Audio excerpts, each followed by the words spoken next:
انسان میں ہدایت اور گمراہی دونوں کے لیے پوری طاقت موجود ہے۔ فَأَلْهَمَهَا فُجُورَهَا وَتَقْوَاهَا۔ باہر دو دعوتیں ہیں، ایک شیطان کی ہے فَبِمَا أَغْوَيْتَنِي لَأُزَيِّنَنَّ لَهُمْ فِي الْأَرْضِ وَلَأُغْوِيَنَّهُمْ أَجْمَعِينَ۔ اس نے بھی یہ نیت کی ہے کہ میں تمام انسانوں کو گمراہ کر دوں۔ اور دوسری دعوت انبیاء کی ہے جو خیر کی طرف ہے، الف لام را کتاب انزلناہ الیک لتخرج الناس من الظلمات الی النور، وہ کہتا وَلَأُغْوِيَنَّهُمْ أَجْمَعِينَ، یہاں کہتا لتخرج الناس من الظلمات الی النور۔ دونوں طرف مکمل تشکیل کے ارادے ہیں۔ اللہ تعالیٰ یہ چاہتا ہے کہ تمام بنی نوع انسان ظلمت سے نکل کر ہدایت پر آ جائے، شیطانی یہ چاہتا ہے کہ اجمعین ایک بھی جنت میں نہ جائے، سارے جہنم میں چلے جائیں۔ یہ دو نظام اللہ کے رسول تک بڑے واضح تھے، سے پہلے تک کہ جب گمراہی پھیلتی تو ایک نبی خالص اس کام کے لیے آ جاتا تھا، اس کو اور کوئی کام نہیں ہوتا تھا۔ اِنَّا أَرْسَلْنَا نُوحًا إِلَىٰ قَوْمٍ، کہ براہ راست ان کو اس کے لیے بھیجا جائے قوم کی طرف۔ وَإِلَىٰ عَادٍ أَخَاهُمْ هُودٌ وَإِلَىٰ ثَمُودَ أَخَاهُمْ هُودًا وَإِلَىٰ مَدْيَنَ أَخَاهُمْ هُودًا وَلَقَدْ أَرْسَلْنَا مُوسَىٰ بِآيَاتِنَا۔ عیسیٰ علیہ السلام تک بڑی واضح اور کوئی خلط ملط چیز نہیں تھی کہ دعوت کے لیے مستقل داعی آتا تھا، وہ صبح سے شام اس کو اور کوئی کام نہیں ہوتا تھا۔ رب انی دعوت قومی لیلا ونہارا فقد ابلغتکم رسالات ربی اور نصحت لکم اور ابلغتکم وبلغ ما انزل الیک من ربک۔ جب اللہ کے رسول صلی اللہ تعالی علیہ وسلم تشریف لائے تو وہ بھی داعی بن کر آئے، وہاں بھی کوئی اشتباہ نہیں تھا۔ جب آپ چلے گئے تو امت کو دعوت کے لیے منتخب کیا گیا۔ اب آ کر معاملہ سنگین اور سخت امتحان ہو گیا کہ ایک طرف ان کے ساتھ وہ سلسلہ نہیں ہے جو انبیاء کے ساتھ تھا، وہ وحی نہیں، وہ عصمت نہیں، غیبی نظام ایسا نہیں ہے۔ یقیناً نبی اور غیر نبی کا فرق تو ہوتا ہے۔ دوسرا ان کے ساتھ ان کے معاشی مسائل، ان کے سماجی مسائل، ان کے عائلی مسائل، پھر سیاست بیچ میں آ گئی کہ اللہ نے حکومت دے دی، اقتدار دے دیا، حکومت کے اپنے تقاضے پیدا ہو گئے۔ قرن اول کے بعد عربوں سے علم منتقل ہو کر عجم میں چلا گیا کہ عرب جہاں بانی میں لگ گئے، ملک گیری میں لگ گئے، سیاست میں لگ گئے، علم سارے کا سارا موالی کے پاس چلا گیا۔ یہ جو آخری مفتی تھے رئیس المفتین سعودی عرب کے شیخ بن باز رحمۃ اللہ علیہ، یہ عرب نہیں تھے، یہ موالی میں سے تھے، موالی میں سے تھے، وہ جو اس وقت کے خاندان آباد تھے یہ ان میں سے تھے۔ تو عبد الملک ابن مروان نے ایک دفعہ شعبی سے پوچھا کہ حجاز کا کون ہے مفتی؟ ان کا عطاء بن ابی رباح، کہا وہ عجمی ہے کہ عرب ہے؟ کہا عجمی ہے۔ موالی ہے کہ عرب ہے؟ کہا موالی ہے۔ کہا یمن کا کون ہے؟ کہا طاؤس یمانی۔ کہا وہ موالی میں سے ہے کہ عرب میں سے؟ کہا موالی میں سے۔ کہا شام کا کون ہے؟ کہا مکحول ہے۔ مصر کا کون ہے؟ کہا حبیب بن کچھ ہے۔ اور خراسان کا کہا ضحاک بن قیس ہے۔ کہا عراق کا؟ تو شابی کہنے لگے میرے جی میں کہوں حماد، لیکن میں اس کے تیور دیکھ کے یہ سمجھ رہا تھا کہ اگر میں نے کسی غیر عرب کا نام لیا تو یہ مجھے قتل کر دے گا، تو میں نے کہا عراق کا ہے ابراہیم نخعی۔ تو تھا تو 19-20 کا فرق۔ ابراہیم نخعی بھی بہت بڑا نام ہے، لیکن شعبی کہتے ہیں میری ترجیحات تھی حماد کے لیے، لیکن مجھے ڈر لگا کہ یہ مجھے مار دے گا، تو جب میں نے کہا ابراہیم نخعی تو اس نے تو نے میرے اوپر سے ایک بوجھ ہٹا دیا۔ اب اگر تو کسی موالی کا نام لیتا تو میں مر جاتا۔ سبب کیا تھا کہ حکومت عرب کو ملی نا، تو وہ جیسے آج پیسہ عرب کو ملا تو وہ حفظ کرنا چھوڑ گئیں، علم کی گہرائی ختم ہوتی چلی جائے. حکومت سعودیہ نے حفظ کرنے پر انعام رکھا ہوا ہے، لیکن میں وہ حرمین میں ہے نا حفظ کے مکاتب، مدینہ میں بھی مکہ میں بھی، میں وہاں پھرتا ہوں دیکھتا ہوں تو کوئی عرب بچہ حفظ کرتا نظر نہیں آتا. حتیٰ کہ امارات والوں نے بڑا انعام رکھا ہے حفظ قرآن کا، لیکن کوئی عرب بچہ حفظ نہیں کرتا. وہاں بھی امارات میں بھی عجم کے بچے حفظ کر رہے ہیں. تو اب دعوت اس امت کا منصب تھا،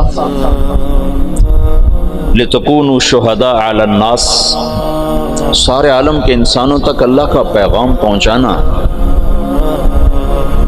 لیکن اس کے ساتھ اتنی چیزیں اور شامل ہو گئیں کہ وہ روح، میں تو سید سلیمان ندوی رحمۃ اللہ علیہ نے جو مقدمہ لکھا ہے مولانا الیاس اور کے بارے میں جو کتاب لکھی ہے مولانا علی میاں رحمۃ اللہ علیہ نے، تو مولانا الیاس اور ان کی دینی دعوت، تو اس کے شروع میں سید سلیمان ندوی بہت بڑی شخصیت ہیں، انہوں نے مقدمہ لکھا ہے کہ اس امت کا اصل کام تھا دعوت الی اللہ، پر افسوس کہ 100 سال بھی نہ گزرے کہ امت اپنا کام بھول گئی. انہوں نے تو پہلی صدی میں ہی اس کو ختم کر دیا. اور کچھ ایسی بے وزن بات نہیں، وہ تو خیر بے وزن میں کا تبصرہ کرنے والا ہوتا کون ہوں، تو بہت بڑی شخصیت ہیں، ان کی بات بڑی تحقیق کے ساتھ اور بڑے محققانہ ہے، اللہ نے ان کو بہت کچھ نوازا تھا. تو وہ اسباب ایسے بنے کہ حکومت بھی آ گئی، سیاست بھی آ گئی، آپس کی لڑائیاں بھی شروع ہو گئیں اور دشمن بھی سر پہ چڑھ آئے ہیں. تو جو روح دعوت تھی لِتَكُونُوا شُهَدَاءَ عَلَى النَّاسِ، کتنی واضح بات تھی کہ تمہارا کام لوگوں تک پیغام حق کی گواہی پہنچانا ہے، پیغام حق لوگوں تک پہنچانا تمہارے ذمے ہے. کنتم خیر امت اخرجت للناس، یہاں بھی للطالبین نہیں تھا، للطلبہ، نہ للطالبین نہ للطلبہ نہ للمریدین کہ شیخ صرف مرید کا فکر کر رہا ہے. ایک شیخ اپنے مسالکین کا، اپنے مریدین کے فکر میں، ایک مہتمم اپنے طلبہ کے فکر میں ہے. للناس، ایک بادشاہ اپنی مملکت کے فکر میں ہے. اخرجت للناس، تو ایسا بھولا. یہ سارے اسباب میں نے 2-3 دن سے آپ کو امت کا سیاسی پس منظر بتائے کہ وہ کیا اسباب تھے جس سے روح دعوت ماند پڑ گئی. اگر یہ دین کی حفاظت کا اللہ نے وعدہ نہ کیا ہوتا تو صحابہ کے بعد اس میں تحریف ہو جاتی، جیسے پہلوں نے کر دی تھی، ہم بھی کر گئے تھے. یہ تو اللہ نے کہا انا نحن نزلنا الذکر وانا له لحافظون، میں اس کا حافظ ہوں. لہٰذا اللہ ہر صدی میں، ہر دور میں، یہ جو تاریخ دعوت و عظیمت مولانا علی میں نے لکھی ہے نا 8 جلدوں میں، یہ 800 جلدوں میں بھی لکھی جائے تو اس کا حق ادا نہیں ہو سکتا. اگرچہ ان کا قلم جس مضمون پہ چلتا ہے اس کا حق ادا کرتا ہے، لیکن میں دیانتداری سے کہتا ہوں، میں بھی تاریخ کا چھوٹا سا طالب علم ہوں، اس پر 8 کی بجائے 800 جلدیں بھی مولانا علی میاں لکھتے اور وہ لکھنے کی طاقت رکھتے تھے، تو بھی میں دعویٰ کرتا ہوں کہ تاریخ دعوت و عظیمت کا حق ادا نہیں ہو سکتا تھا. ایسے رجال اللہ نے بھیجے، ایسے لوگ، عورتیں تک ایسی آئیں کہ جنہوں نے ہزاروں لاکھوں کی ہدایت کے سامان پیدا کر دیا. تو یہ اللہ تعالیٰ تجدید کرتا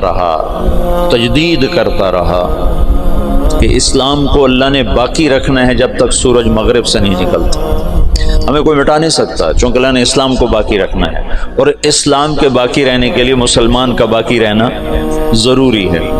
تو لہٰذا چاہے اس سے بھی زیادہ ایٹمی طاقتیں مسلمانوں کے خلاف ہو جائیں، اسلام کو نہیں مٹا سکتے. بلکہ عین ممکن ہے کہ چونکہ یہ امت بڑھاپے کا شکار ہے، اللہ انہی قوموں کو ایمان کی دولت نصیب فرما دے، جیسے 7ویں صدی میں اللہ نے تاتاریوں کے ساتھ کیا کہ 7ویں صدی میں مسلمان سیاسی طور پر ختم، اخلاقی طور پر پستی کا شکار. اب بوڑھے آدمی کو 100 بوتل خون کی لگا دو تو وہ جوان نہیں بن سکتا، اسے سونے کے کشتے کھلا دو وہ جوان نہیں بن سکتا. اس کی عمر ڈھل چکی ہے اور بڑھاپے کا علاج کوئی نہیں. اور ابن خلدون نے اپنے مقدمہ ابن خلدون میں لکھا ہے کہ جیسے فرد کی جوانی اور بڑھاپا ہوتا ہے، ایسے قوم پر بھی جوانی اور بڑھاپا ہوتا ہے. جیسے فرد کے بڑھاپے کو واپس نہیں لایا جا سکتا، ایسے ہی قوم کے بڑھاپے کو واپس نہیں لایا جا سکتا. یہ بات تو ابن خلدون کی. اگلی بات میں کر رہا ہوں کہ قوم بڑھاپے کا شکار تھی اور نظام ٹوٹ چکا تھا، تو جتنے قائدین مصلحین کھڑے ہوئے وہ شان و شوکت مسلم کو واپس لانے کی دعوت لے کر کھڑے ہوئے. بوڑھے کو جوان کرنے کے چکر میں لگ گئے. بوڑھا تو جوان نہیں ہو سکتا. وہ ایک بنیا جا رہا تھا تو سامنے سے اس کو کوئی مل گیا لوٹنے والا. انہوں نے کہا چلو شاید بنیا ویسے ہی ڈر جائے گا. تو اس کے ہاتھ میں کچھ نہیں تھا. اس نے ایک تنکا اٹھا لے گا, نکال جو تیرے ہاتھ میں.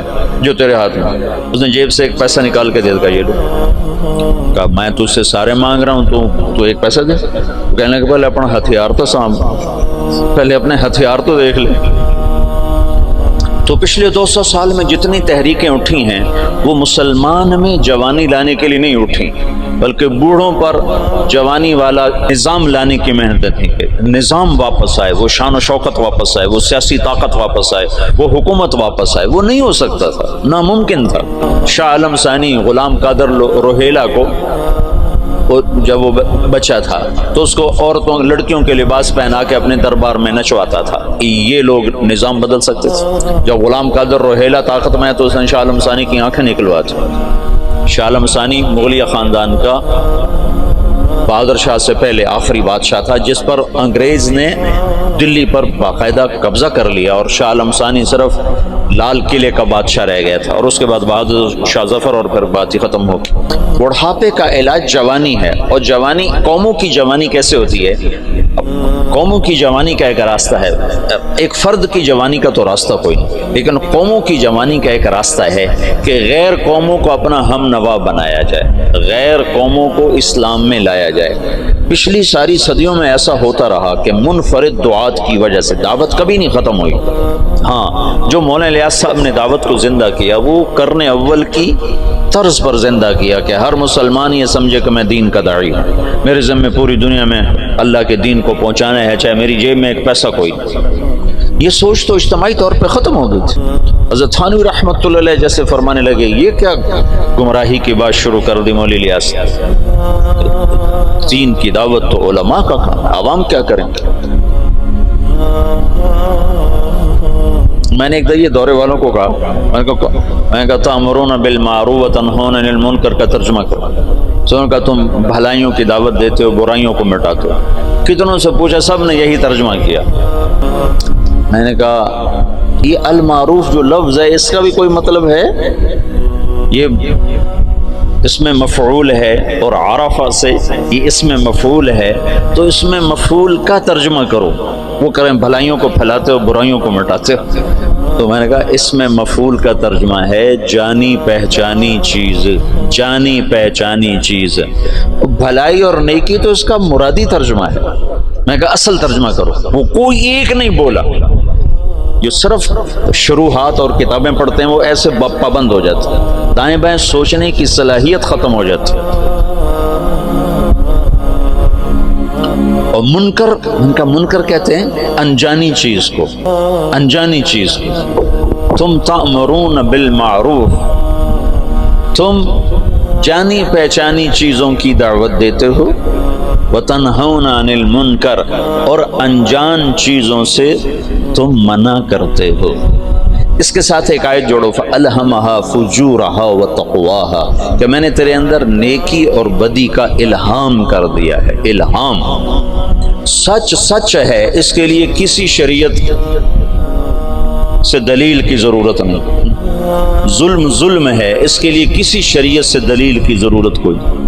جھوٹ بہت بری چیز ہے, اس کا الہام ہے انسان کے اندر, کسی قرآن و سنت سے دلیل کی ضرورت کوئی نہیں. ماں باپ کی نافرمانی یہ انسانی فطرت اس کا انکار کرتی ہے. زنا کا انسانی, او تزن الحرۃ, کیا بات کہی تھی اس نے, ہند بنت عتبہ رضی اللہ تعالیٰ عنہ نے کیا کہا تھا جب اللہ کے نبی نے بیعت لی اور فرمایا کہ تم یہ کرو گی, یہ کرو گی, یہ نہیں کرو گی, یہ نہیں کرو گی, زنا نہیں کرو گی. تو ہندہ نے زمانہ جاہلیت میں کہا او تزن الحرۃ, کیا شریف عورت زنا کر سکتی ہے؟ پتھروں کی پجاری تھی 1 منٹ پہلے تک, بغیر دلیل کے جو چیزیں غلط ہیں وہ منکر ہیں. بغیر دلیل کے جو چیزیں خوبصورت ہیں وہ معروف ہیں، تو اس کے لیے تو ویسے علم کی ضرورت کوئی نہیں. ہاں مدرسے میں پڑھنے پڑھانے کے لیے علم کی ضرورت ہے، حدود شریعت بتانے سمجھانے کے لیے علم کی ضرورت ہے. تبلیغ کے لیے تو علم کی ضرورت نہیں ہے. تبلیغ تو معروفات کی دعوت ہے، اور معروف کا مطلب جانی پہچانی. توحید جانی پہچانی چیز. افلا ينظرون الى الابل كيف خلقت والى السماء كيف رفعت والى الجبال كيف نصبت والى الارض كيف سطحت. یہ ساری جو اللہ تعالیٰ بتا رہا ہے یہ وہ چیزیں ہیں کہ جو بغیر دلیل کے ٹھکتی ہیں. وہ جو بدو نے کہا تھا البعرۃ تدل على البعیر والاثر يدل على المسیر تأمرون بالمعروف. تم جانی پہچانی چیزوں کی تبلیغ کرتے. اور میں تو تفسیریں پڑھتا نہیں نا، نہ مجھے اب نہ میرا سر اتنا تھکا رہتا ہے کہ مجھے پڑھائی نہیں جاتی. تو تمہیں خیال ہے المعروف کا مطلب ہے جانا پہچانا. معرف بالعامل اس میں معرفہ رجل الرجل.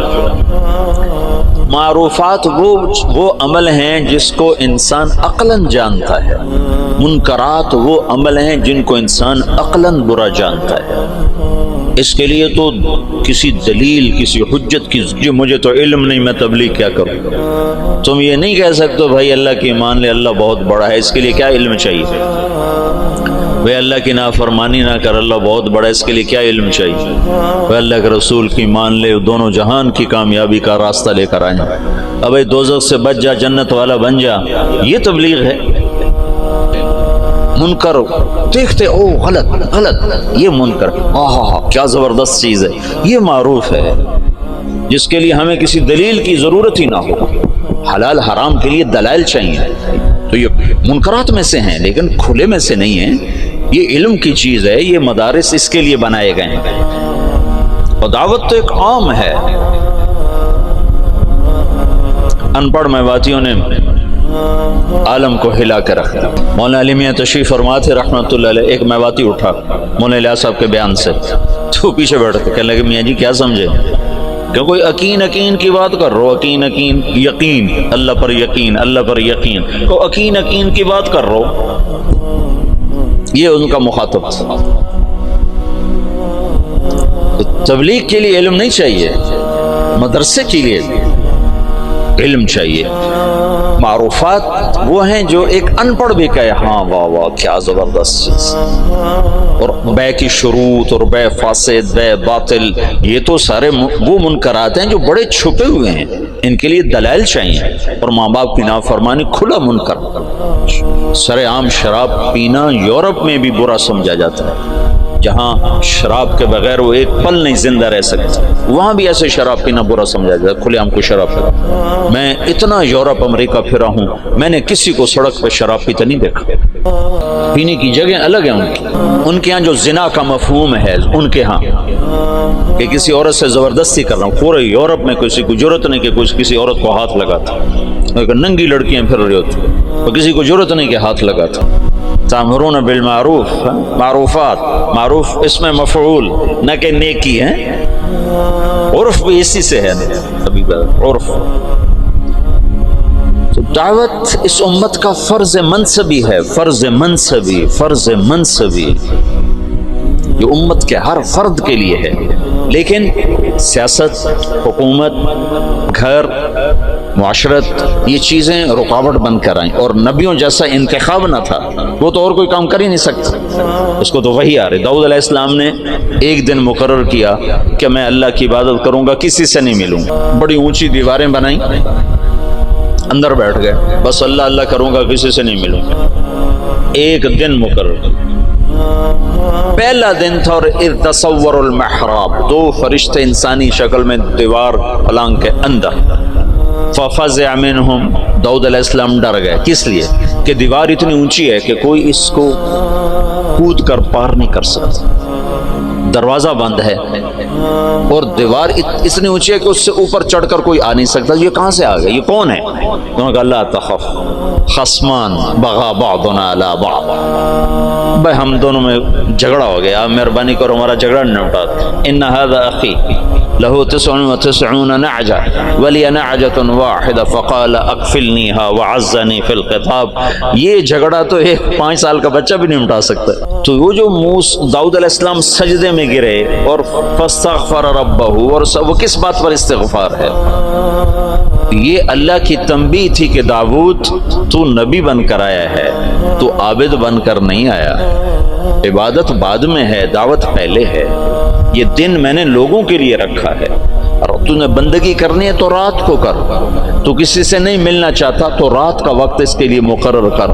قم اللیل الا قلیلا ومن اللیل فتہجد بہ نافلۃ لک وباللیل, یہ جو رات کا وقت ہے, وبالاسحار هم یستغفرون, یہ رات کو تم اٹھو اور میرے مجھ سے باتیں کرو, کسی سے نہ ملو, لیکن دن میں تم دروازے بند کرو, دیواریں اونچی کرو, تو یہ منصب نبوت کے خلاف ہے. اس پر استغفار کیا ہے, اس پر توبہ کی ہے, اور اس پر اللہ کے سامنے معافی مانگے کہ اوہ یا اللہ میں معافی چاہتا ہوں, میں معافی چاہتا ہوں. تو نبی کا کام لوگوں میں پھرنا ہوتا ہے, لوگوں کو کھینچنا ہوتا ہے, اس کی حفاظت ہو رہی ہوتی ہے نا. وہ کوئی ادھر ادھر ہو ہی نہیں سکتا کہ عصمت کا سایہ ہوتا ہے.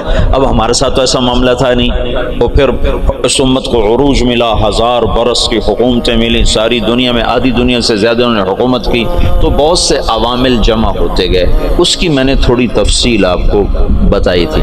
پھر ہندوستان کی حد تک تبلیغ کا کام یہاں سے 1926 میں تبلیغ کے کام کی ابتدا ہوئی. مولانا الیاس صاحب رحمۃ اللہ علیہ صوفیاء میں سے تھے, علماء میں سے تھے.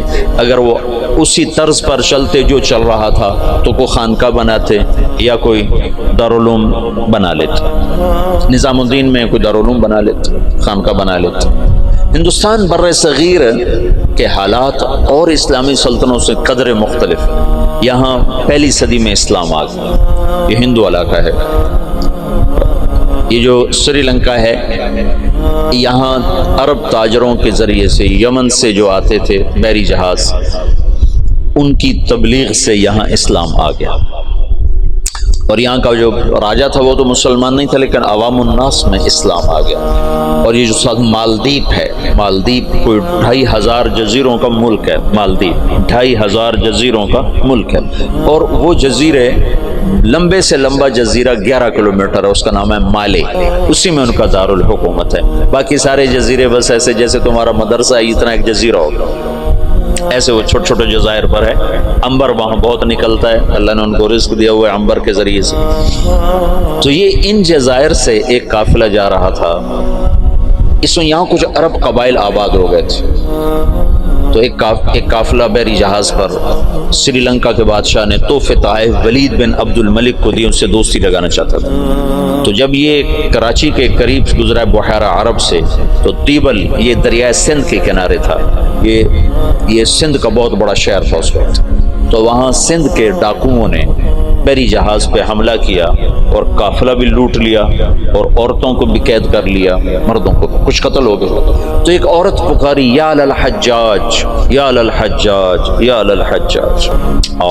عروج کے دور میں فاسق کیسے ایمان والا تھا.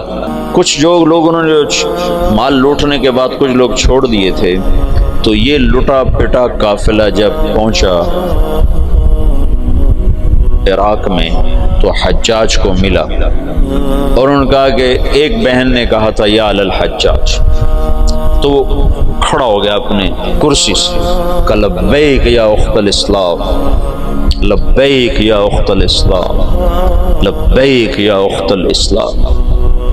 اور کہا میرے اوپر حرام ہے بیوی بھی اور بستر پہ سونا بھی, جب تک میں اس بہن کی مدد نہ پہنچوں. ایک جس کے بارے میں اللہ کے نبی کا کہنا ہے کہ وہ بنو ثقیف میں ایک مبیر ہو, ایک صفاق ہو, صفاق ترین فاسق ترین انسان غیرت ایمانی سے ایسا بھرا ہوا ہے کہ میرے اوپر بیوی حرام ہے, میرے اوپر بستر پہ سونا حرام ہے جب تک میں اس بہن کی مدد کو نہ پہنچوں. اور اس نے اسی وقت ایک لشکر تیار کیا. عبید اللہ بن نبحان رحمۃ اللہ علیہ کو امیر بنایا اور ان کو 3000 کا لشکر 4000 کا لشکر دے کے روانہ کیا. وہ لشکر شکست کھا گیا اور عبید اللہ شہید ہو گئے. پھر اس نے دوسرا لشکر روانہ کیا. یہ سارے عراق سے تھے. بدیل بن طوفہ رحمۃ اللہ علیہ کی سرکردگی میں وہ بھی شہید ہو گئے اور دونوں لشکروں کو شکست ہو گئی. پھر اس نے شامی قبائل جو عرب کے قبائل جو شام میں آباد تھے ان کا عراقیوں سے بڑا مختلف مزاج تھا.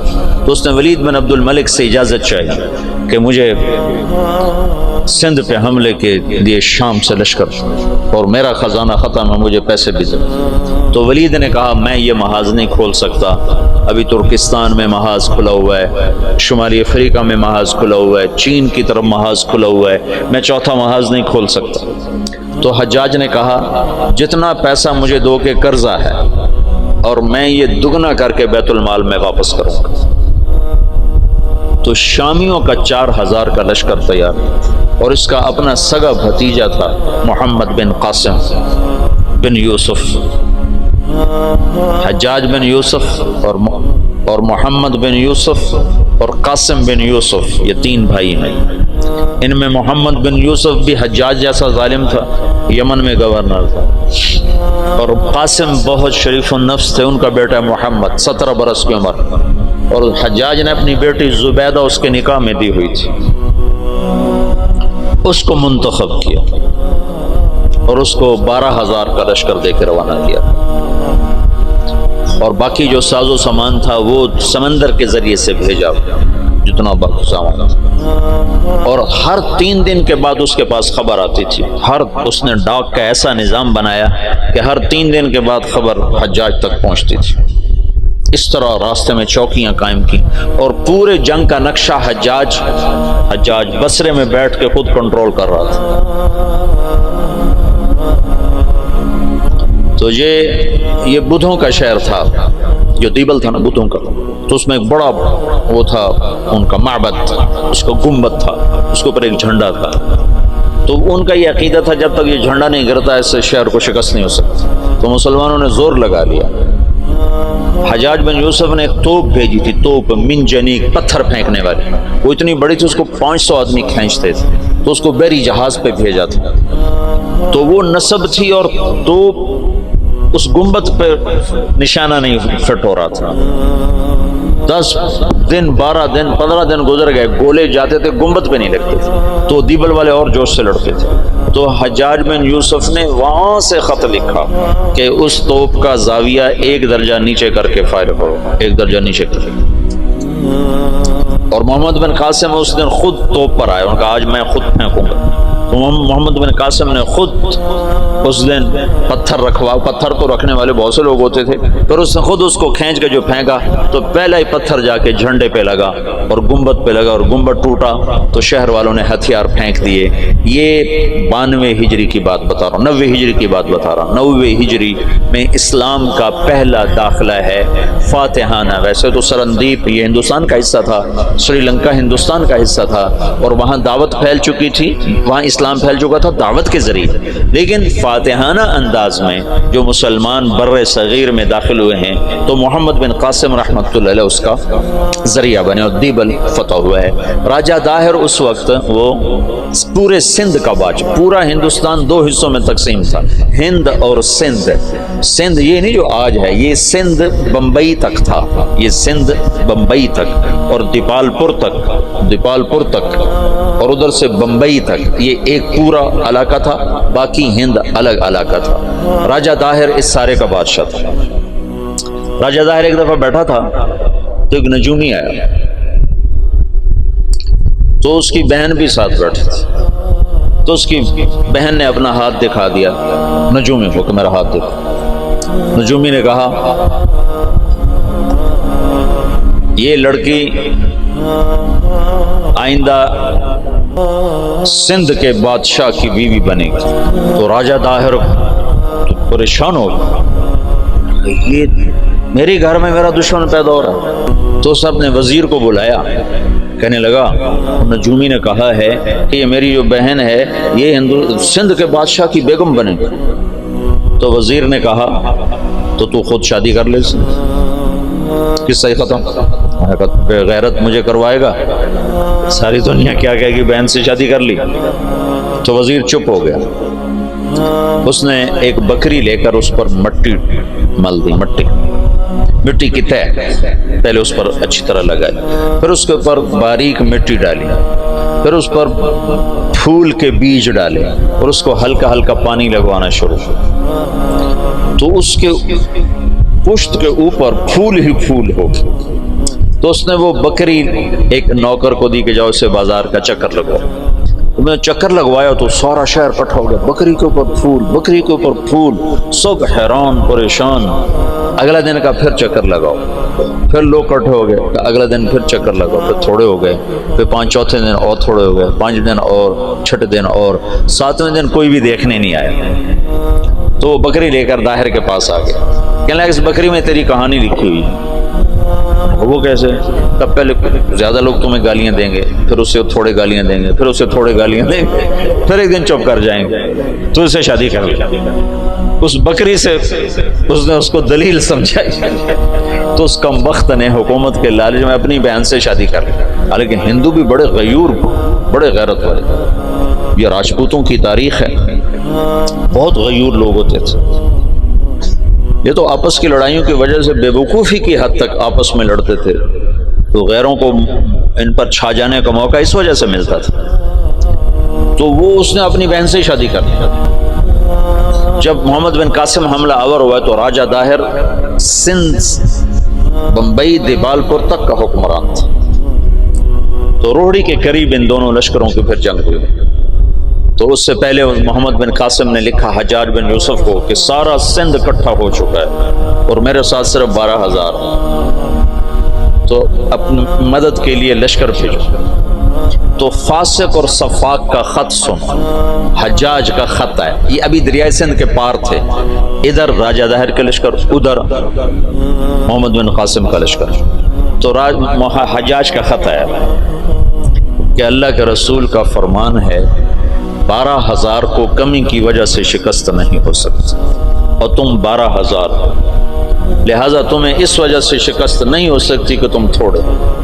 جب میرا خط پہنچے تو سارے لشکر کو آخرت کی ترغیب دی اور اللہ کی رضا پہ مرنے کے لیے تیار کرو، اور میرے پاس کوئی لشکر نہیں تمہیں بھیجنے کے لیے، میرے پاس کوئی سرمایہ نہیں تمہاری مدد کے لیے، تمہارا اللہ تمہیں کافی ہے۔ یہ حجاج کا خط تھا محمد بن قاسم کے نام۔ تو پھر انہوں نے روہڑی کے قریب دریائے سندھ کتنا پھیل جاتا ہے، انہوں نے وہاں سے دریا پار کیا، اور روہڑی کے آس پاس اب بھی اس کے کھنڈرات ہیں۔ یہ خوفناک جنگ لڑی گئی جس میں راجہ داہر قتل ہوا، اور اللہ تعالیٰ نے مسلمانوں کو فتح دی، اور محمد بن قاسم ملتان تک 92 ہجری میں 90 میں داخل ہوا، 92 میں 2 برس کے بعد ملتان پہنچا۔ اور اس کے حسن سلوک سے لوگ، ہندوؤں نے جو مسلمان نہیں ہوئے تھے، انہوں نے محمد بن قاسم کے بت بنائے اور اس کی پرستش کرتے رہے۔ اس طرف سے 92 ہجری میں اسلام داخل ہوا ہے۔ پھر اس کے بعد ہندوستان کے پوری جو تاریخ بدلی ہے کہ مسلمانوں کے ہاتھ میں اقتدار، وہ 5ویں صدی میں جا کر جب محمود غزنوی نے ہندوستان پہ حملہ کیا اور 17 حملے کیے، 17 کے 17 میں وہ کامیاب ہوا، اور 33 برس حکومت کی۔ دنیا میں 4 بڑے فاتح ہیں، کہ سب سے بڑا فاتح چنگیز خان، اور دوسرے نمبر پر محمود غزنوی۔ آگے 2 میں نے خود لگائے ہیں، تیسرے نمبر پر سکندر یونانی ہے، اور چوتھے نمبر پر تیمور لنگڑا ہے۔ مجھے اس پہ بڑا غصہ آتا ہے، کم بخت نے بڑے مسلمان ذبح کی۔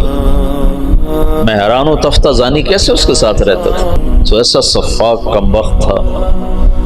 وہ جب شہر پہ حملہ کرتا تو پہلے دن سفید جھنڈا لہراتا تھا، اس کا مطلب تھا کہ اگر تم دروازے کھول دو گے تو ہم صرف تمہارا مال لوٹیں گے، تمہیں کچھ نہیں کہیں۔ دوسرے دن سرخ جھنڈا لہراتا تھا، کہ اب ہم تمہارے فوجی قتل کریں گے، تمہارا مال لوٹیں گے، تمہیں کچھ نہیں کریں۔ تیسرے دن سیاہ جھنڈا لہراتا تھا کہ اب جتنے بھی ذی نفس ہیں سب کو قتل کریں گے اور تمہارا مال بھی لوٹیں گے، اور وہ کمبخت ایسا ہی کرتا رہا۔ میرا تو کبھی کبھی جی چاہتا ہے کہ اس کا خاتمہ بھی ایمان پہ نہ ہوا ہو، ایسا اس نے ظلم کیا۔ باقی اللہ غفور الرحیم ہے، ہم اس کی رحمت کو نہ بند کر سکتے ہیں نہ پابند کر سکتے ہیں۔ چاہے تو ابو جہل کو جنت میں ڈال دو، اسے کوئی پوچھنے والا نہیں ہے۔ یہ خطا اللہ نہ کرے ہم سے ہو کہ ہم اللہ کی رحمت کوئی پابند بنا دیں۔ ہم کم ظرف ہیں نا، کم ظرفی کی وجہ سے کسی پہ زیادہ غصہ آ جاتا ہے، کسی کے ساتھ ہمدردیاں وابستہ ہو جاتی ہیں، کسی پر قہر چڑھ جاتا ہے، لیکن اس کی رحمت رحمتی وسعت کل شیء، تو اس کی رحمت کے آگے خربوں تیمور بھی ہوں تو بخشے جا سکتے ہیں، ایک تیمور کی کیا بات ہے۔ تو محمود غزنوی فاتح ہند ہے، اس نے ہندوستان کے لیے اسلام کا دروازہ کھولا اور 33 برس کی حکومت، اور فاتح عالم ثانی ہے۔ چنگیز خان کے بعد یہ دوسرے نمبر کا شاہ سوار تھا۔ وہ کافر تھا، دو کافر دو مسلمان، ایک کافر نما مسلم، ایک کھرا مسلمان۔ سب سے پہلے سلطان کا لقب پانے والا محمود غزنوی ہے۔ سلطان کا جو لقب سب سے پہلے ملا ہے وہ محمود کو ملا ہے، سلطان محمود غزنوی۔ اس کا باپ غلام تھا، غلام سبکتگین غلام تھا۔ یہ گیا شکار کھیلنے، تو ایک ہرنی کا بچہ اس نے شکار کیا، تو اس کو اٹھا کر اس نے گھوڑے پہ رکھا، ذبح نہیں کیا، گھوڑے پہ رکھا، گھر جا کے ذبح کروں، اور واپس موڑا۔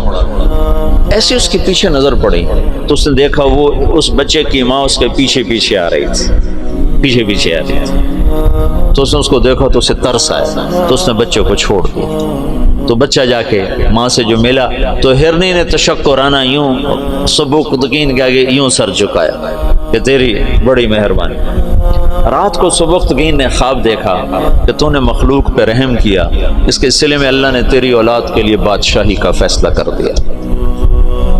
تو سبکتگین نوکر سے ایک صوبے کا گورنر بنا، اور محمود غزنوی آدھی سے زیادہ دنیا کا بادشاہ بنا، اور غزنی پوری دنیا کا کسی زمانے میں سب سے خوبصورت شہر بنا۔ محمود 33 سال کی حکومت کے بعد فوت ہوا ہے 416 ہجری میں۔ 1974 میں غزنی میں زلزلہ آیا اور محمود کا مزار بھی ٹوٹ گیا، قبر بھی پھٹ گئی۔ ظاہر شاہ کا مرحوم کا زمانہ تھا، تو اس نے قبر کو دوبارہ اور گنبد کو مزار کو دوبارہ بنوانے کا حکم دیا، تو انہیں ساری قبر کھول دی، ساری قبر کھودی تو اندر کچھ بھی نہیں تھا، تو ان کو جستجو ہوئی تو انہوں نے تھوڑا سا اور کھدائی کی، تو پھر نیچے سے ایک اور وہ لحد نکل آئی، وہ جو اس لحد میں اس کا تابوت پڑا ہوا تھا، لکڑی کا تابوت صحیح سلامت جیسے کوئی ابھی رکھ کر گیا، اور اس کو اس وقت قبر میں گئے ہوئے 1000 برس ہو چکے ہیں، 1000 برس۔ وہ لکڑی سلامت ہے تو ان کو جستجو ہوئی، جب لکڑی سلامت ہے تو اندر پتہ نہیں کیا ہوگا۔ تو ایک فرانسیسی انجینئر تھا، وہ کھول رہا تھا، اس نے پیچ کھول کے جب ڈھکن اٹھایا تو بے ہوش ہو کے پیچھے گرا، یوں گرا۔ تو پیچھے جو مسلمان تھے انہوں نے آگے دیکھا تو محمود اپنے تابوت میں ایسے پڑا تھا جیسے ابھی سویا، اور اس کا سیدھا ہاتھ سینے پر تھا یہاں، اور اس کا کفن یہاں تک ہٹا ہوا تھا، آدھا سینہ اس کا ننگا تھا اور سینے پر ہاتھ تھا، اور ایسے سویا تھا جیسے ابھی کوئی اس کو سلا کر گیا۔ تو انہیں ہاتھ کو اٹھا کر دیکھا تو نرم گداز، تو پھر اس کو رکھا، بند کیا، وہاں دوبارہ اس کو دفن کیا۔ میرے محبوب صلی اللہ علیہ وسلم ایسی زندگی لائے ہیں کہ مسجد کا امام نہیں، 3 بر اعظم کا بادشاہ بھی مرنے کے بعد ایسے اعزاز پا سکتا، شہید بھی نہیں ہے، تبھی موت مرا ہے، ٹی بی ہو گئی تھی، تب تک ٹی بی سے مرا تھا، اور قبر اس پر ایسے فدا ہے کہ اس کے بال کو بھی نہیں اکھیڑا۔ ایسی زندگی اسلام ہمیں دیتا ہے کہ مر کے بھی زندہ رہ جاؤ۔ تو شہاب الدین غوری پھر پہلا بادشاہ ہے جس نے باقاعدہ، محمود کی مثال ہے جیسے کسی نے ہل چلا کر زمین برابر کر دی۔ اس کے پاس ایک شخص آیا کہ سلطان میں بہت مظلوم ہوں، کیا ہے؟ کہ تمہارا بھانجا تیسرے چوتھے روز میرے گھر آتا ہے، میری بیوی کے ساتھ برا کرتا ہے، مجھے گھر سے نکال دیتا ہے، میری تجھ تک پہنچ بڑی مشکل سے ہوئی۔ تو معبود کا رنگ غصے سے سرخ ہو گیا۔ اس نے کہا آئندہ جب ایسا واقعہ ہو فوراً میرے پاس آ، اور درباریوں سے کہا یہ شخص جب پہنچے، میں سو بھی رہا ہوں تو مجھے اٹھایا جائے۔ تیسری رات وہ آیا، تیسری رات بھاگتا ہوا، تو سلطان اس کے ساتھ اٹھا اور اس کے گھر پہنچا، اور اندر جاتے اس نے پہلے چراغ بجھایا، پھر ایک وار کر کے اس کا سر اتارا، پھر ساتھ ہی وہ زمین پہ گر کے کہنے لگا ویحک اسقِ، تیرا بھلا ہو جلدی سے پانی لا۔ تو بھاگ کے گیا، پانی لایا، پانی پہ کہنے لگا چراغ جلاؤ۔ چراغ جلایا تو مقتول کو دیکھ کر اس نے کہا الحمدللہ۔ تو اس نے پوچھا سلطان یہ کیسے ہوا؟ میں کچھ باتیں سمجھنا چاہتا ہوں۔ تم نے چراغ آتے ہی بجھایا، قتل کر کے زمین پہ گر گئے، پانی مانگا، اس کو دیکھ کے الحمدللہ کہا، یہ کیا مسئلہ ہے؟ تو محمود نے کہا جس دن تم فریاد لے کر آئے تھے میں نے قسم کھائی تھی نہ کھاؤں گا، نہ پیوں گا، نہ سوؤں گا۔ میں 3 دن سے بھوکا بھی ہوں، پیاسا بھی اور جاگا بھی ہوں، کہ جب تک تیری مدد نہ کر لوں میرے اوپر کھانا پینا سونا حرام ہے۔ آج تیسری رات کا جاگا ہوا ہوں، ایک لقمہ کھانا نہیں کھایا، ایک گھونٹ پانی نہیں پیا۔ گرا میں اس لیے، پانی میں نے اس لیے مانگا، چراغ میں نے اس لیے بجھایا کہ اگر میرا بھانجا ہے تو میری تلوار کہیں کانپ نہ جائے، وار صحیح کرے، اور الحمدللہ میں نے اس لیے کہا کہ یہ میرے خاندان کا بھی نہیں چاہیے جائے کہ میرا بھانجا ہو، یہ تو کوئی میرے نام پہ تمہاری عزت لوٹتا رہا۔ ان صفات پر قبر نے اس کو نگینہ بنا دیا، اس کو کھایا نہیں۔ شہاب الدین غوری سے حکومت کی ابتدا ہوتی ہے بر صغیر باقاعدہ۔ وہ اپنے غلام قطب الدین ایبک کو لاہور کا حکمران بناتا ہے، اور اس کے 2 داماد تھے، اس کی نرینہ اولاد نہیں تھی۔ شہاب الدین غوری ہمارے دیس میں ماشاءاللہ مدفون ہے۔ یہ پرتھوی راج کو شکست دینے والا تراوڑی کے میدان میں یہ شہاب الدین غوری تھا۔ پہلی جنگ میں اسے شکست ہوئی، تیاری کر کے نہیں آیا تھا۔ تراوڑی کی پہلی جنگ میں 12,000 کا لشکر تھا، اور واپس جا رہا تھا کہ پتہ چلا پرتھوی راج چڑھایا۔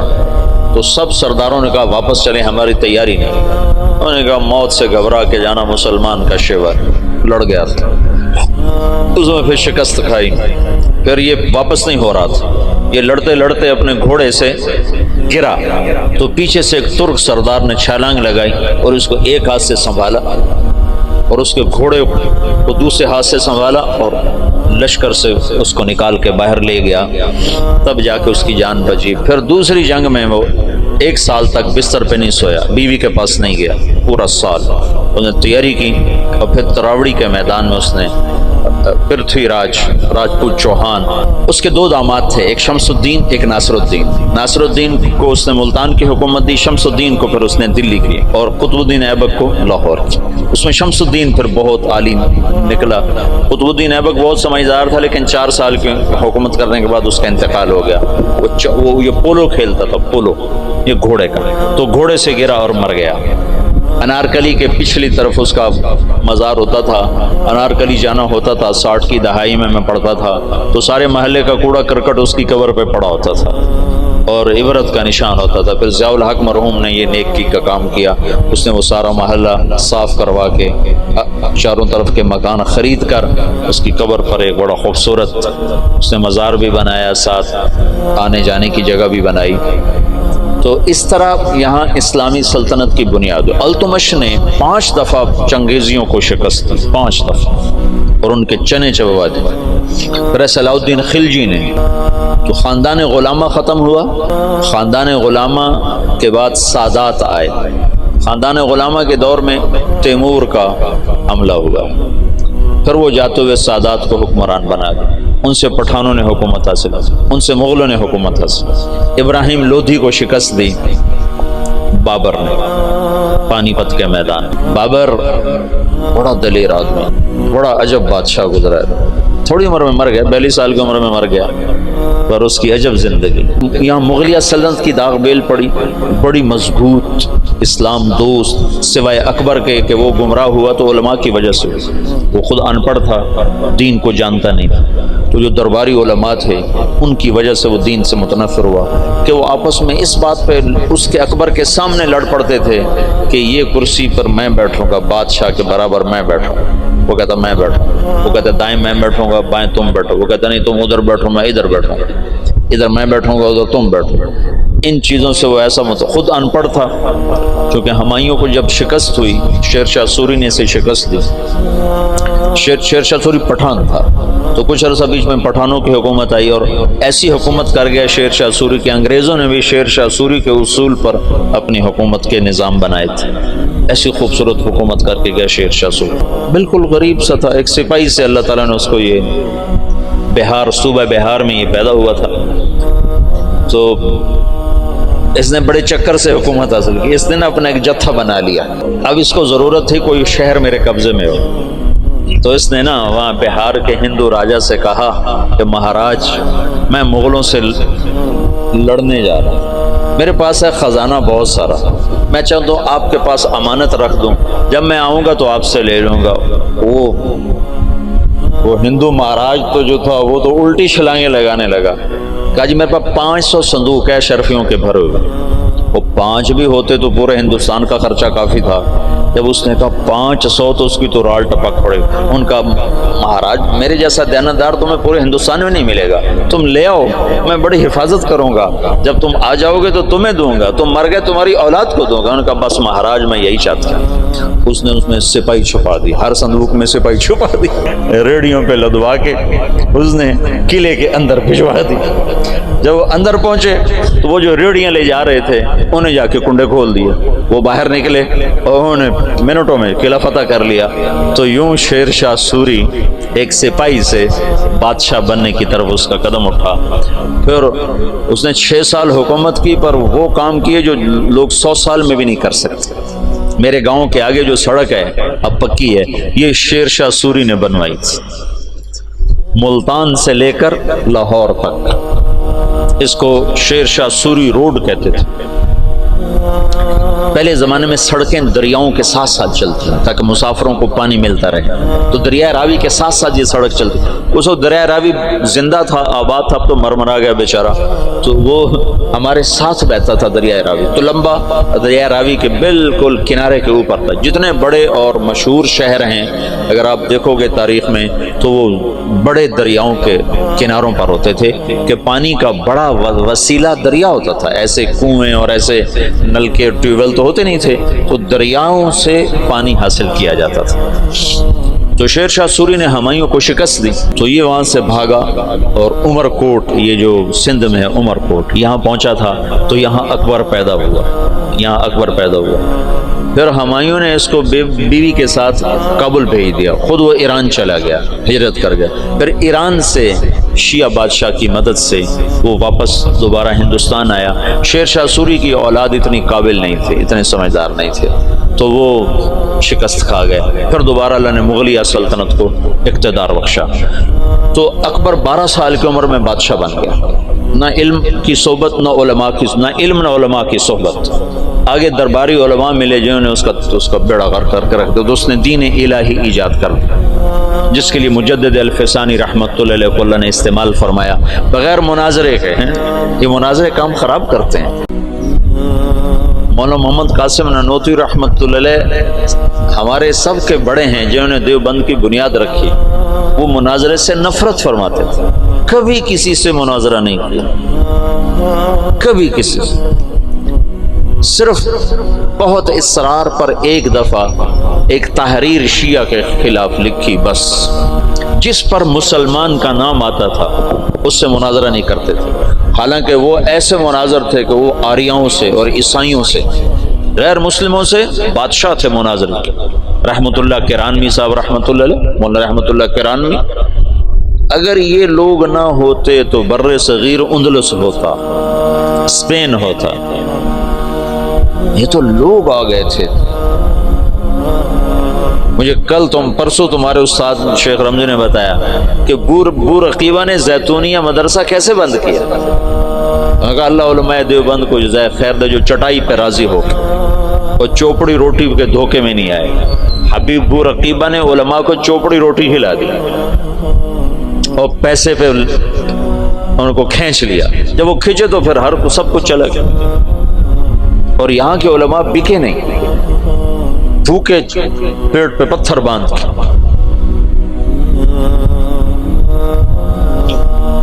نانوتوی کو نا والی دکن حیدرآباد نے خط لکھا کہ حضرت آپ میرے پاس تشریف لائیں، میں آپ کو 500 روپے مہینہ تنخواہ دوں گا. 500 روپے مہینہ 50 لاکھ روپیہ مہینہ ہے آج کا، 50 لاکھ روپیہ مہینہ.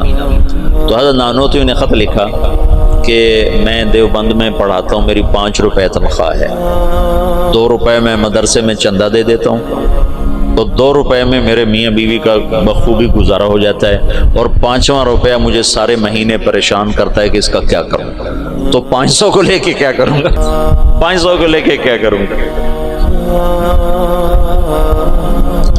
تو یہاں علماء کی ایک کھیپ ایسی آئی جو بکے نہیں. تو درباری علماء نے اکبر کا ستیہ ناش کر کے رکھ دیا. دین الہی اس نے ایجاد کیا علماء سے تنگ آ کر، ان درباری علماء سے تنگ آ کر. مجدد الفسانی رحمۃ اللہ علیہ نے بغیر مناظرے کے دین الہی کو مٹا دیا، کسی ایک جگہ مناظرہ نہیں کیا. حالانکہ لا الہ الا اللہ محمد الرسول اللہ اکبر ذل اللہ یہ کلمہ تھا. اس کو رد کرنا کتنا آسان تھا مناظرے سے. گائے کا ذبح کرنا بند، شراب حلال، اکبر کو سجدہ، سورج کی پوجا. صبح بالکونی کھول کے اکبر سورج کے سامنے کتنے دیر تک مالا جپتا تھا. داڑھی منڈانا ضروری، داڑھی رکھنا حرام، سارے حرام کام. فیضی اور ابو الفضل کم بختوں. فیضی کیسا عالم تھا جس نے قرآن کی تفسیر لکھی بغیر نقطے کے، الفاظ محملہ کہتے ہیں جن پر نقطہ نہیں ہوتا، الفاظ محملہ یعنی وہ 14 حرف رہ جاتے ہیں، 14 حروف سے قرآن کی تفسیر لکھ دی. اور سوات الالہام، اور اکبر کو گمراہ کرنے والا وہ ہے دین الہی. ایک دفعہ کسی نے پوچھا کیا کر رہے ہو فیضی سے، کہا الہاد کے مزے لے رہا ہو. جہانگیر آگے مجدد الفسانی کا صحبت یافتہ نکلا. مثبت انداز سے جو کام ہوتا ہے وہی پائیدار ہوتا ہے. اتنا بڑا کام مولانا الیاس فرماتے تھے میرا کام مجدد الفسانی والا ہے. میں نے مجدد الفسانی کو سامنے رکھا ہے کہ ان کا طرز یہ تھا کہ وہ مٹی ہوئی سنت کے مقابلے میں جو بدعت ہوتی تھی اس کی تردید نہیں فرماتے تھے مجدد الفسانی، بلکہ مٹی ہوئی سنت کے فضائل بیان اتنا فرماتے تھے کہ سنت چھا جاتی تھی، بدعت مٹ جاتی تھی. روشنی آئی اور اندھیرا چلا گیا.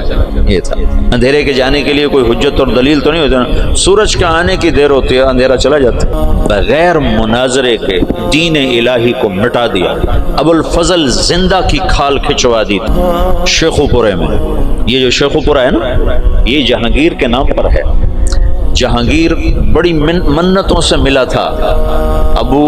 یہ اکبر کے اولاد نہیں ہوتی تھی، پیدل گیا تھا اجمیر تک دعا مانگنے کہ اللہ تعالیٰ مجھے بچہ عطا فرمائے، تو اللہ نے جہانگیر دیا.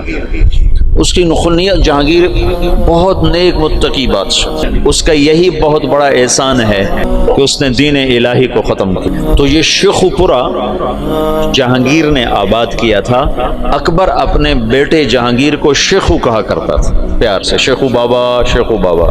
ویسے نام اس کا سلیم تھا، جہانگیر اس کا لقب تھا، اور شیخو اس کا ابا اسے کہا کرتا تھا شیخو بابا. تو اس نے یہ ہرن مینار بھی جو بنایا ہے اس کا ایک ہرن تھا جہانگیر کا، اسے بہت پیار کرتا تھا، وہ مر گیا، اس کے غم میں اس نے ہرن مینار بنایا. تو یہاں شیخو پورہ میں اب اس نے باپ کے خلاف بغاوت کی تھی اکبر کے بیچ میں، تو ابو الفضل اس نے بھیجا تھا سفیر بنا کے، میرے بچے سے بات کیا چاہتا ہے، حکومت تو تیری ہے، تو میرے خلاف کیوں آتا ہے. تو جب ابو الفضل آیا تو اس نے زندہ کی کھال اتروا کہا تو ہے میرے باپ کو گمراہ کرنے والا.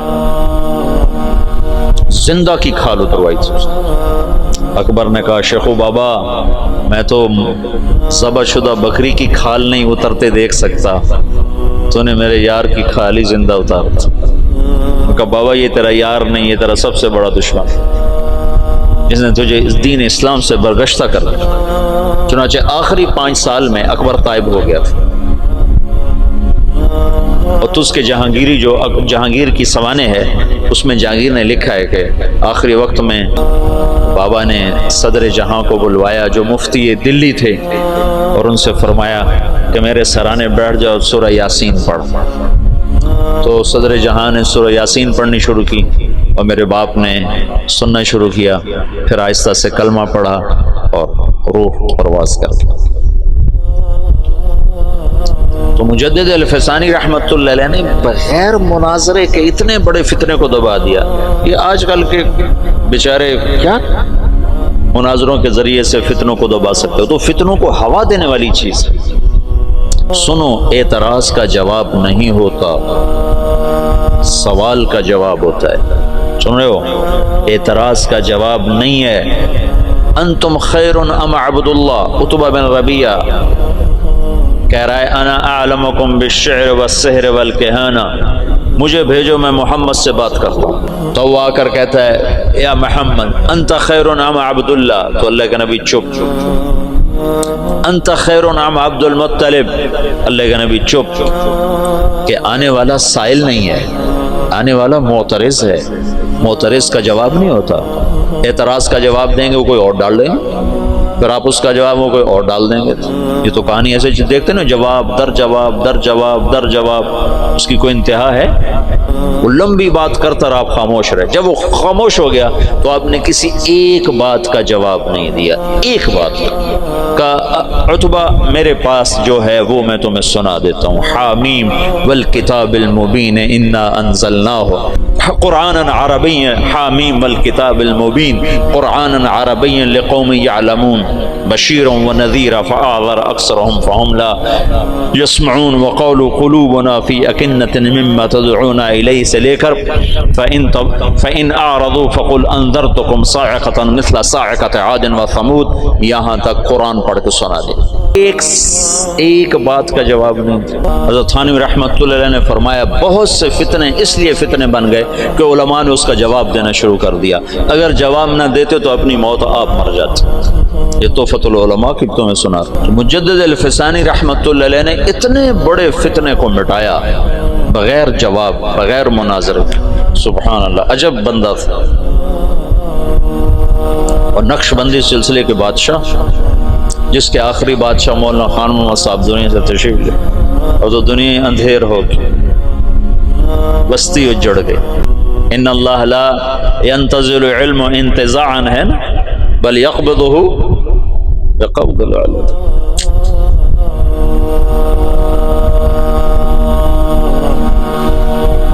زمانہ خالی ہو گیا. خلت الدیار فصدت غیر مسود ومن الشقاء تفردی بالسودد. مغل سلطنت پہ زوال آنا تھا، ہر ایک پہ زوال آیا ہے. بر صغیر میں اسلام کی 800-900 برس حکومت رہی ہے، پھر زوال کا آنا ایک بدیہی چیز.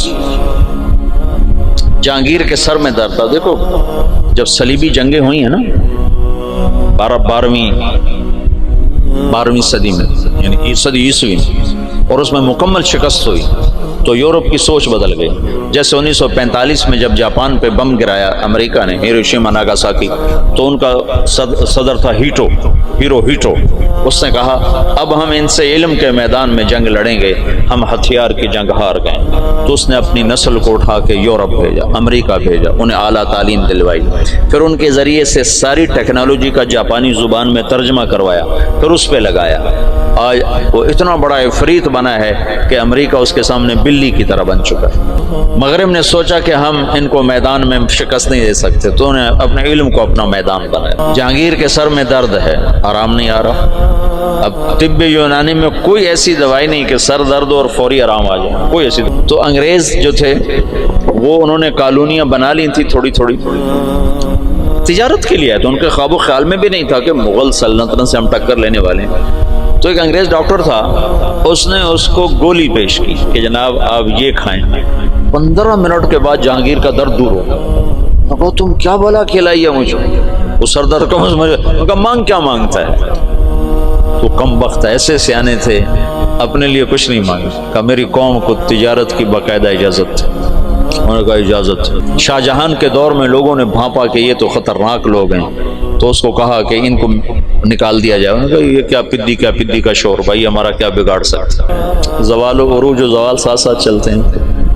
تو اورنگزیب عالمگیر کے بعد ایک دم زوال ہے. میں نے یہ دیکھا ہے کہ جس بادشاہ نے لمبی حکومت کی اس کا اگلا وارث انتہائی نکما.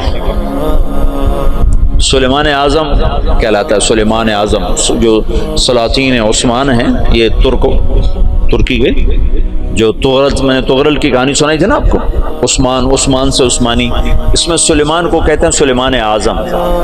اس نے آدھے سے زیادہ یورپ فتح کیا، الجزائر فتح کیا، عرب پتہ نہیں کہاں کہاں اس کی حکومت. اس نے 50 سال حکومت کی. اس کا اگلا بیٹا نکما.